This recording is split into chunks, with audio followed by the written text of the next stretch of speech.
Epimenides. Epimenides, as Theopompus and many others say, was the son of Phaestius. Some, however, say that his father was Dosiadas, others Agisacus. He was a native of Crete, from Cnossus, though he changed his appearance by letting his hair grow. Sent one day by his father to the country to find a sheep, he stepped out of the road at midday and fell asleep in a cave for 57 years. Waking up after all that time, he searched for the sheep, thinking he had been asleep only a short time. When he did not find it, he went to the farm, and finding that everything had changed and someone else was in possession, he returned to the town, utterly perplexed. And there, entering his own house, he found some people who asked him who he was. At last, after finding his younger brother, by then an old man, he learned the whole truth from him. He became celebrated throughout Greece and was regarded as the man most loved by the gods. When the Athenians were afflicted with a pestilence, the Pythian priestess advised them to purify the city.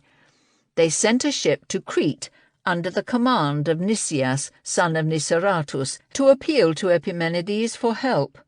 And on his arrival in the 47th Olympiad, he purified their city and brought the pestilence to an end in the following way. Taking sheep, some black and some white, he brought them to the Areopagus. From there he let them go wherever they liked, having ordered those who followed them to note the place where each sheep lay down, and to offer a sacrifice to the local deity, and thus he brought the evil to an end.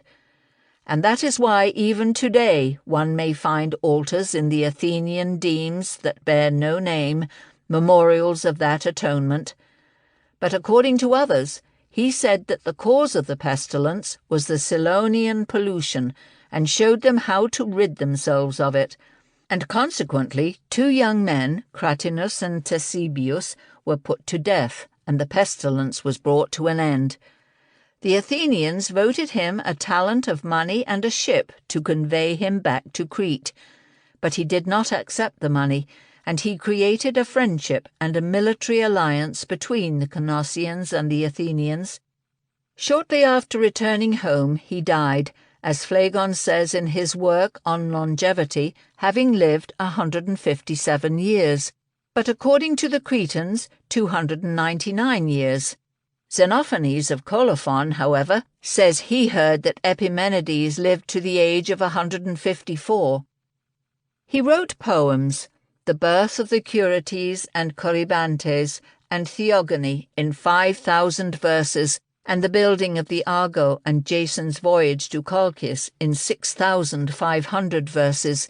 He also wrote prose works on sacrifices, on the Cretan constitution, and on Minos and Rhadamanthus in 4,000 lines. He founded in Athens the temple of the revered goddesses, as Lobon of Argos says in his work on poets. He is said to have been the first to purify houses and fields and to found temples. There are some who say that he did not go to sleep, but that he withdrew for a time, occupied in gathering roots. There is a letter he is supposed to have written to Solon, the lawgiver, containing the constitution that Minos established for the Cretans.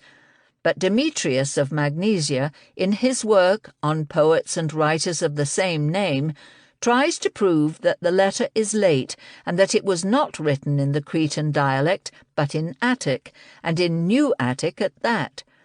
But I have found another letter that runs as follows. Epimenides to Solon. Courage, my friend, for if Pisistratus had attacked the Athenians when they were still serfs and not in possession of good laws, he would have held power forever after enslaving the citizens.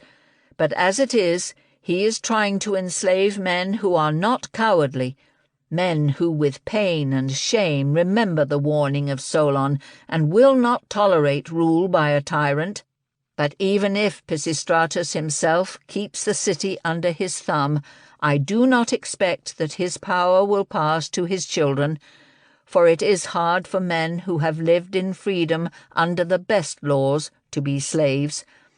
As for you, do not wander, but come to me in Crete, for here the monarch will pose you no danger. But if some of his friends fall in with you on your travels, I fear that something terrible may happen to you." Such is his letter, but Demetrius says that some have reported that he received a special kind of food from the nymphs and kept it in a cow's hoof, and that he assimilated this food a little at a time, produced no excrement, and was never seen to eat. Timaeus mentions him in his second book.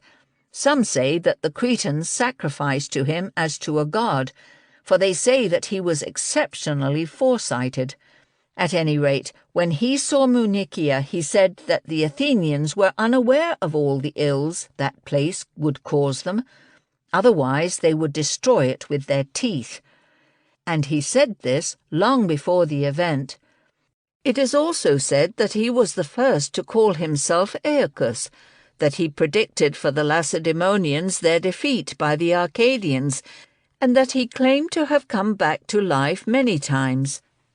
Theopompus, in his Marvels, says that when Epimenides was building the temple of the nymphs, a voice broke forth from the sky, saying, "Epimenides, build a temple, not for the nymphs, but for Zeus." And he predicted for the Cretans the defeat of the Lacedaemonians by the Arcadians, as has been mentioned, and the Lacedaemonians were indeed defeated at Orchomenus. And he grew old over the course of days, equal in number to the years during which he had slept, for this is also reported by Theopompus. Myronianus, in his Parallels, says that the Cretans called him Cures. The Lacedaemonians guard his body among themselves in obedience to an oracle, as Sosibius the Laconian says. There have been two other men named Epimenides, the genealogist and the author who wrote about roads in the Doric dialect.